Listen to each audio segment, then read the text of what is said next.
안녕하세요. 저는 수원에 사는 72세 김혜자입니다. 오늘 여러분께 정말 기가 막히고 어처구니 없는 제 이야기를 들려드리려고 합니다. 지금도 생각하면 화가 치밀어 오르지만 동시에 제 자신이 대견하기도 해요. 저희 아들 준석이는 제가 35세에 간신히 얻은 귀한 아들이에요. 젊을 때 결혼은 빨리 했지만 아이가 쉽게 생기지 않았거든요. 병원도 여러 곳 다니고 온갖 방법을 다 써봤지만 소용이 없었어요. 그러다 포기할 무렵 기적처럼 찾아온 아이였습니다. 남편은 준석이가 20살 되던 해에 교통사고로 갑자기 세상을 떠났어요. 그때부터 저는 홀로 아들을 키워야 했죠. 힘든 시간이었지만 준석이는 정말 착했어요. 아버지가 돌아가신 뒤로 오히려 더 의젓해지더라고요. 엄마, 내가 이제 가장이니까 힘내세요. 그렇게 말하던 20살 아들의 모습이 아직도 눈에 선합니다. 준석이는 대학을 나와 대기업에 취직했어요. 주말마다 빠짐없이 저를 찾아왔고요. 함께 산책도 하고 외식도 하면서 즐거운 시간을 보냈죠. 주변에서들 그러더라고요. 요즘 같은 세상에 저런 효자가 어디 있냐고요. 준석이가 34살이 되던 해 결혼한다는 소식을 전해왔어요. 며느리 수진이는 첫인상부터 참 얌전하고 조신해 보였어요. 어머님 잘 부탁드립니다. 준석 오빠 옆에서 잘 보살필게요. 수진이의 말을 들으면서 저는 안심이 되었어요. 우리 아들이 좋은 사람을 만났구나 싶었거든요. 결혼식은 소박하게 치렀지만 두 사람이 정말 행복해 보였어요. 신혼집은 준석이가 장만한 분당의 작은 아파트였어요. 18평 정도 되는 크기였는데 신혼부부가 살기에는 적당했죠. 저는 수원에 있는 35평 아파트에서 혼자 살고 있었습니다. 남편이 생전에 함께 마련했던 집이에요. 위치도 좋고 햇빛도 잘 들어서 정말 마음에 드는 집이었어요. 결혼한 지 몇 개월 지나지 않아 수진이가 임신했다는 소식을 들었어요. 정말 기뻤습니다. 손주를 볼 수 있다는 생각에 가슴이 벅차올랐어요. 늦은 나이에 낳은 아들이 이렇게 빨리 아이를 가진다니 정말 감사한 일이었죠. 임신 기간 내내 수진이를 극진히 챙겨줬어요. 몸에 좋다는 음식을 해다 주고 병원 검진도 따라다녔죠. 드디어 손녀 서연이가 태어났을 때는 정말 감동이었어요. 작고 포동포동한 아기를 처음 안아봤을 때의 그 느낌을 잊을 수가 없어요. 엄마, 손녀 어때요? 예쁘죠? 준석이가 아빠가 된 얼굴로 환하게 웃더라고요. 저도 덩달아 행복했습니다. 수진이도 산후조리를 잘할 수 있도록 저희 집에서 한 달 동안 지내게 했어요. 미역국도 끓여주고 빨래도 해주고 아기도 함께 돌보면서 정말 바쁘게 보냈죠. 서연이가 태어난 지 석 달쯤 지났을 때였어요. 준석이가 갑자기 심각한 표정으로 저를 찾아왔습니다. 엄마, 상의 드릴 게 있어요. 뭔가 중대한 이야기인 것 같아서 저도 긴장했어요. 무슨 일이니? 사실 집이 너무 좁아서 고민이에요. 준석이는 조심스럽게 말을 꺼냈어요. 아기 용품들이 계속 늘어나는데 공간이 부족하다는 거예요. 엄마는 혼자 35평에서 사시잖아요. 저희는 세 식구인데 18평은 너무 비좁고요. 준석이의 말을 듣고 보니 일리가 있었어요. 저 혼자 넓은 집에 사는 것도 사실 공간 낭비였고 아기가 있는 집은 확실히 더 넓은 게 좋겠다 싶었거든요. 그래서 어떻게 하고 싶은데 엄마 집이랑 우리 집이랑 바꿔서 살면 어떨까요? 명의는 그대로 두고 살림만 바꾸는 거예요. 잠시 생각해 봤습니다. 손녀를 위해서라면 못할 것도 없죠. 게다가 준석이 말이 맞는 것 같았어요. 그래, 좋은 생각이다. 서연이가 넓은 곳에서 기어다니고 뛰어놀 수 있으면 좋겠구나. 제 대답을 들은 준석이의 얼굴이 환해졌어요. 수진이도 연신 고맙다고 인사했죠. 어머님 정말 감사합니다. 서연이 키우느라 걱정이 많았는데 정말 다행이에요. 이사 준비를 하면서도 마음이 설레었어요. 손녀가 넓은 집에서 건강하게 자랄 생각을 하니 뿌듯했거든요. 35평 아파트는 남양이라 햇볕도 잘 들고 놀이터도 가까워서 아이 키우기에 최고였어요. 준석이와 수진이도 계속 감사하다고 말했어요. 엄마 정말 고마워요. 저희가 나중에 꼭 보답할게요. 이사를 마치고 18평 아파트에 적응하는 건 생각보다 어렵지 않았어요. 혼자 살기에는 오히려 적당했고 청소하기도 편했죠. 무엇보다 손녀가 좋은 환경에서 자란다는 생각에 만족스러웠어요. 가끔 준석이에게 전화하면 항상 좋은 소식만 들렸거든요. 엄마, 서연이가 이제 뒤집기 시작했어요. 거실이 넓어서 마음껏 움직일 수 있어요. 하지만 이사한 지 한 달쯤 지나면서부터 뭔가 이상한 기운이 느껴지기 시작했어요. 준석이의 전화가 점점 줄어들더라고요. 전에는 일주일에 서너 번은 안부 전화를 했는데 이제는 일주일에 한 번 정도로 줄었어요. 엄마, 요즘 어떻게 지내세요? 응, 잘 지내고 있어. 준석아, 서연이는 잘 크고 있니? 네, 잘 크고 있어요. 요즘 너무 바빠서 자주 연락 못 드려 죄송해요. 더 이상한 건 제가 서연이 보러 가겠다고 할 때였어요. 예전에는 언제든 환영이었는데 이제는 자꾸 이런저런 핑계를 대더라고요. 엄마, 이번 주말에 서연이 보러 갈게. 아, 이번 주말은 서연이 예방접종이 있어서 좀 힘들 것 같아요. 다음 주에 오시면 어떨까요? 그래, 그럼 다음 주에 갈게. 하지만 다음 주에 연락하면 또 다른 핑계가 있었어요. 어느 날 우연히 마트에서 수진이를 만났어요. 서연이를 유모차에 태우고 장을 보고 있더라고요. 아프다고 했던 게 거짓말이었던 거예요. 수진아, 여기 웬일이야? 수진이가 저를 보더니 잠깐 당황하는 표정을 지었어요. 아, 어머님. 안녕하세요. 많이 좋아졌네? 준석이가 몸이 안 좋다고 했던 것 같은데. 아, 네. 이제 괜찮아졌어요. 그럼 이번 주말에 서연이 보러 가도 되겠네? 그게요. 이번 주말에는 친정 엄마가 오시기로 해서요. 또 다른 핑계였어요. 점점 서운해지기 시작했습니다. 그럼 친정 어머니랑 같이 서연이 봐도 되는데? 아무래도 두 분이 같이 계시면 서연이가 힘들어할 것 같아서요. 다음에 꼭 모시겠습니다. 수진이는 서둘러 자리를 뜨려고 하는 것 같았어요. 집으로 돌아오는 길에 마음이 무거웠어요. 뭔가 잘못되어 가고 있다는 느낌이 들었거든요. 그날 밤 준석이에게 전화를 걸었습니다. 준석아, 오늘 수진이 마트에서 만났는데 많이 좋아 보이더라. 아, 그래요? 오늘 장 보러 나갔었나 보네요. 친정 어머니가 이번 주말에 오신다면서? 네, 수진이가 부탁해서요. 육아 도움이 필요하다고 하더라고요. 준석이의 말을 들으니 마음이 더 복잡해졌어요. 저도 육아를 도와줄 수 있는데 왜 친정 어머니만 부르는지 이해가 안 됐거든요. 나도 서연이 돌봐줄 수 있는데 왜 친정 어머님만? 엄마도 나이가 있으시잖아요. 무리하실 필요 없어요. 준석이의 대답이 예전과 달라진 게 느껴졌어요. 더 이상하게 느껴진 건 명절이었어요. 추석이 다가오는데 준석이가 명절 계획에 대해 전혀 언급하지 않는 거예요. 제가 먼저 물어봤죠. 준석아, 추석 때 어떻게 할 거니? 아, 추석이요? 저희는 집에서 조용히 지낼 것 같아요. 그럼 엄마도 같이 지내면 되겠네. 그게요. 서연이가 아직 어려서 사람 많으면 힘들어해요.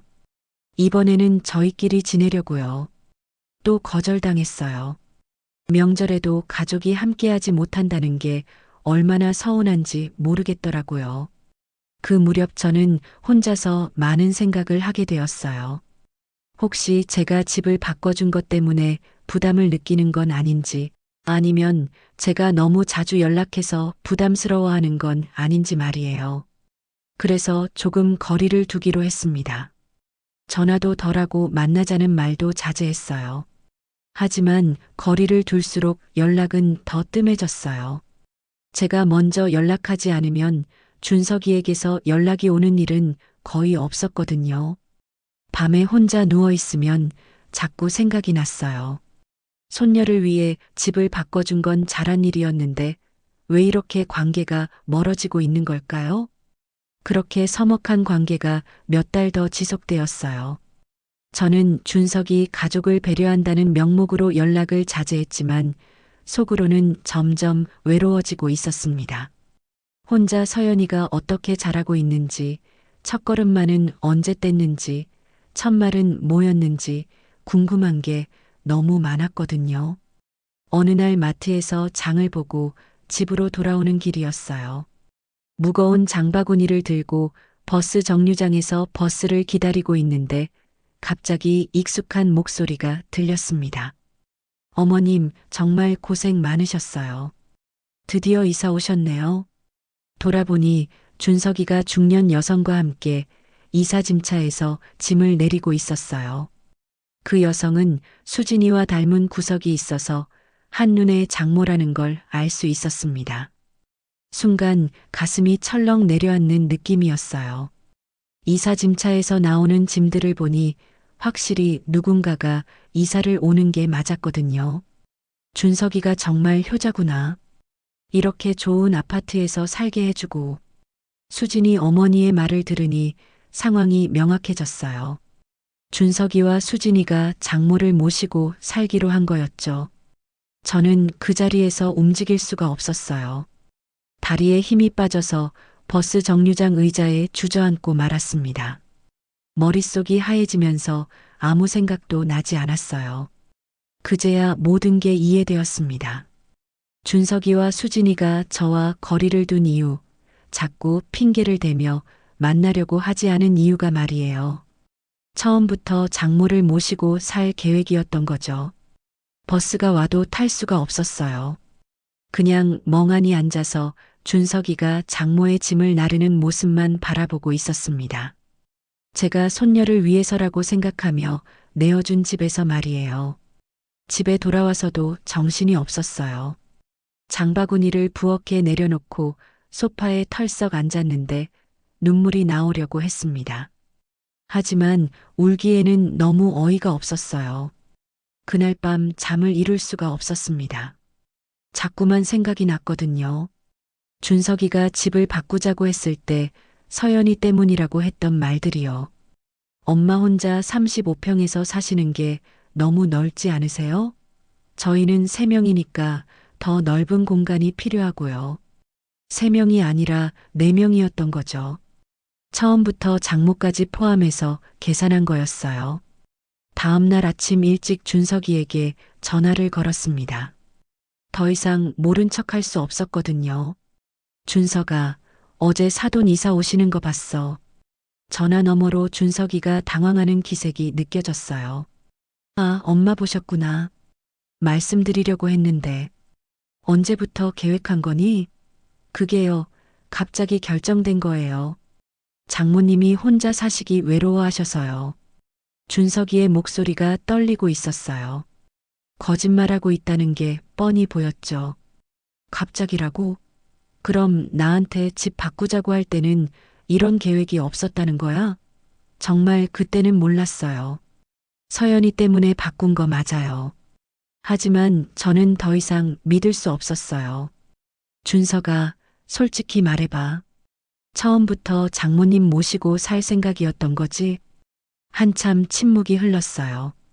준석이가 대답을 못하고 있는 거였죠. 엄마, 그게 그런 게 아니라. 그럼 뭐야? 장모님이 혼자 계시니까 외로워하시고 수진이도 육아 도움이 필요하다고 해서.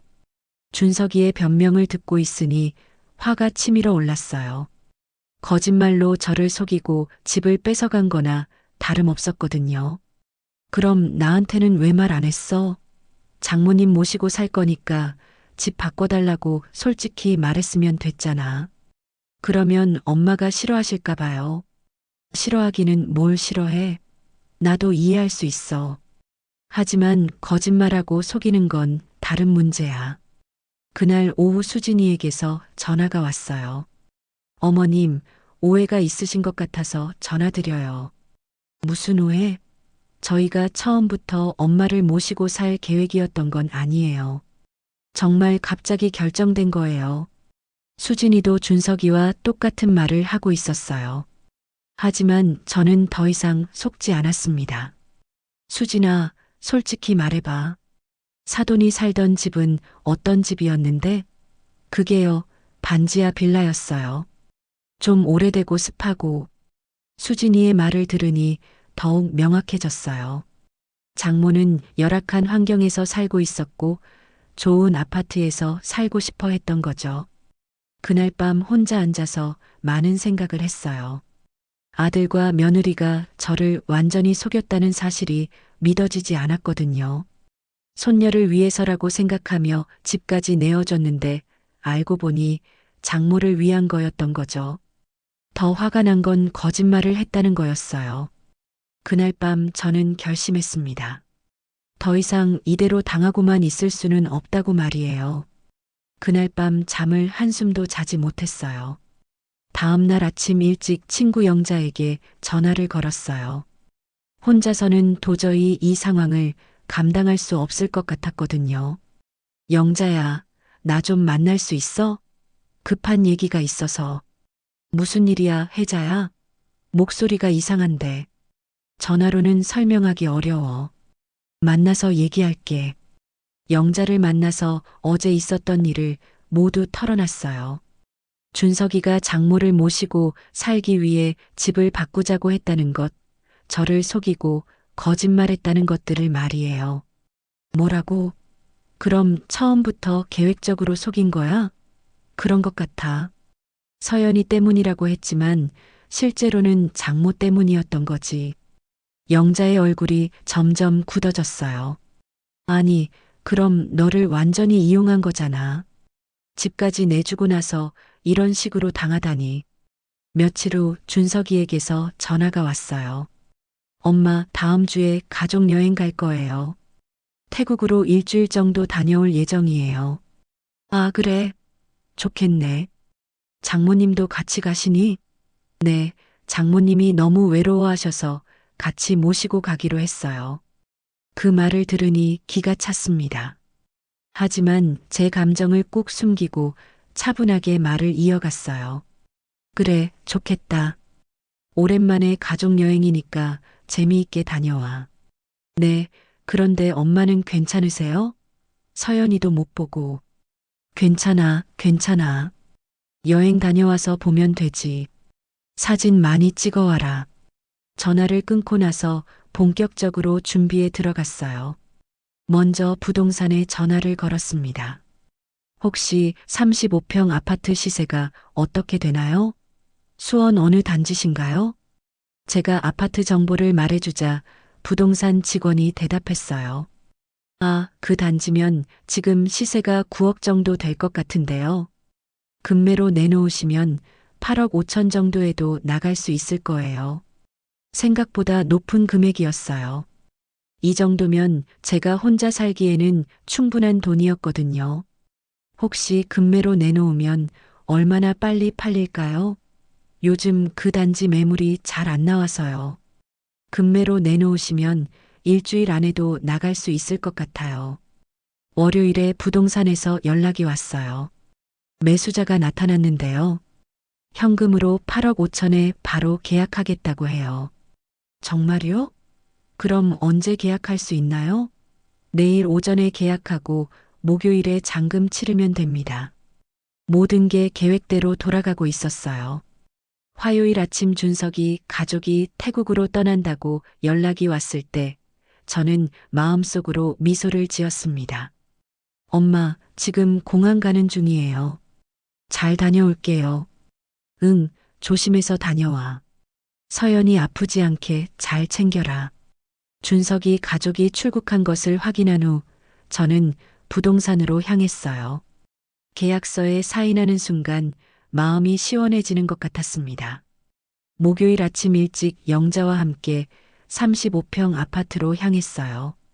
여분 열쇠로 문을 열고 들어가니 준석이 가족의 흔적들이 곳곳에 보였습니다. 거실에는 수진이 어머니 것으로 보이는 건강기구가 놓여 있었고 작은 방에는 장모의 침대와 옷장이 있었어요. 혜자야, 이거 봐.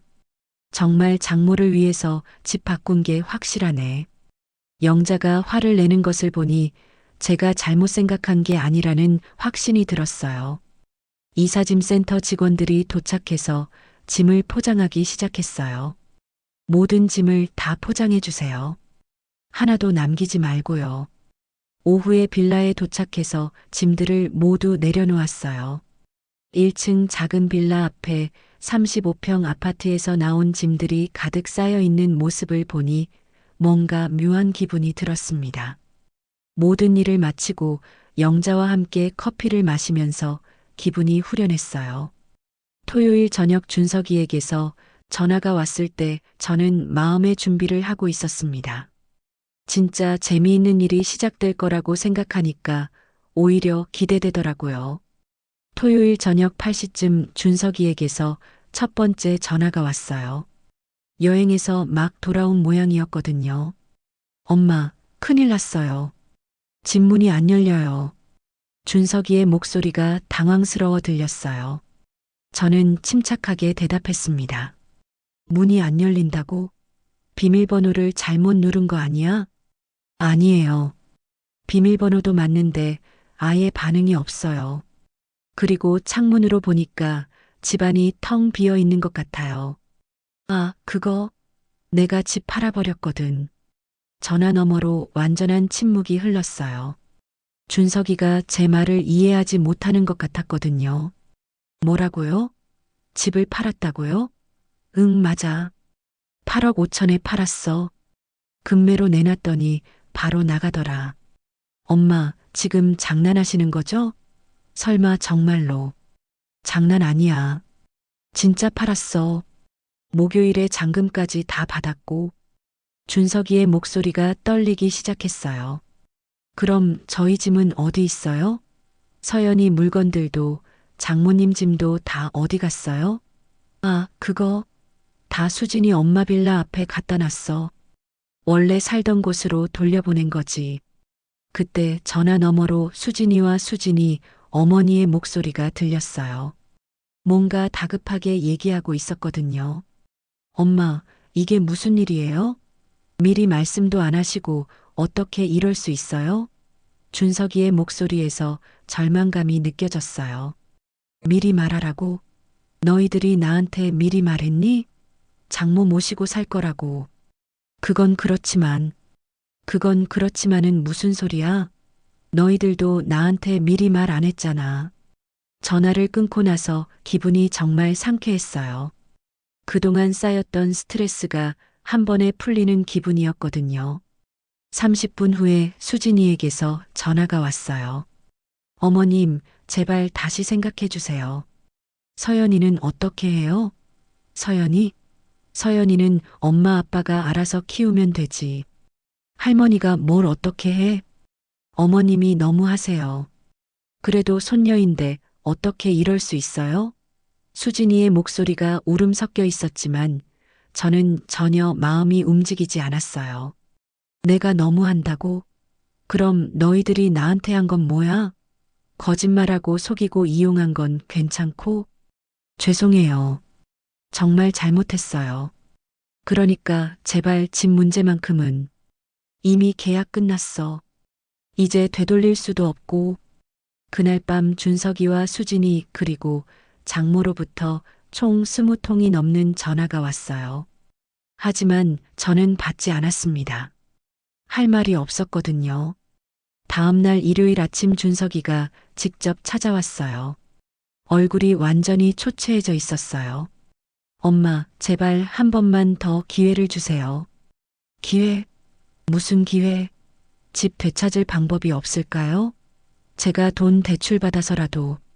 준석이의 모습을 보니 조금 안쓰럽긴 했지만 저는 마음을 굳게 먹었어요. 준서가, 이미 끝난 일이야. 새 집주인이 다음 주에 이사 온다고 하더라. 그럼 저희는 어떻게 하라는 거예요? 너희들이 알아서 해야지. 다시 18평 집으로 들어가든지. 이미 그 집도 너희를 위해 다 비워뒀어.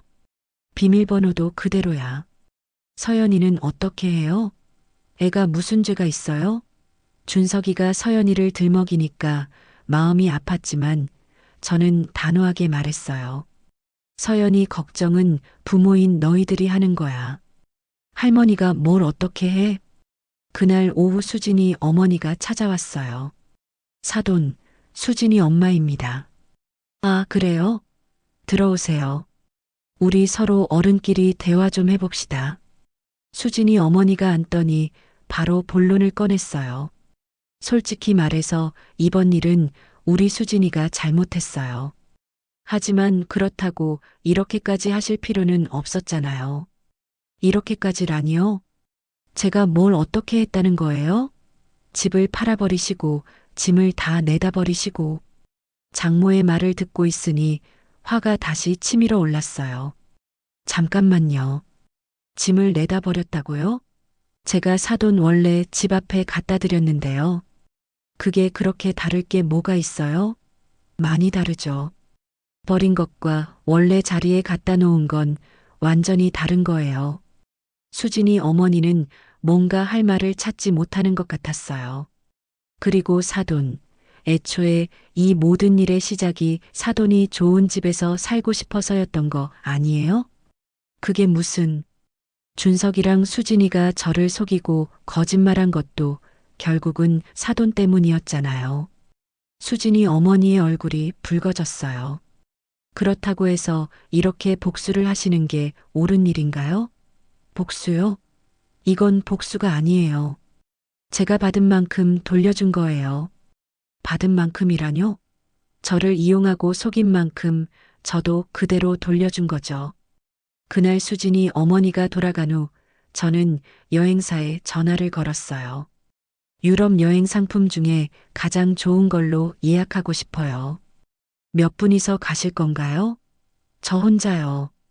한 달 정도로 길게 가고 싶어요. 집 한 돈으로 이제 제가 하고 싶었던 모든 걸 할 수 있게 되었어요. 그동안 준석이 가족 눈치 보느라 못했던 여행도 가고 친구들과도 자주 만나고 말이에요. 한 주가 지나고 준석이에게서 마지막 전화가 왔어요. 엄마, 정말 마지막으로 한 번만 더 생각해 주세요. 준석아, 이미 끝난 일이야.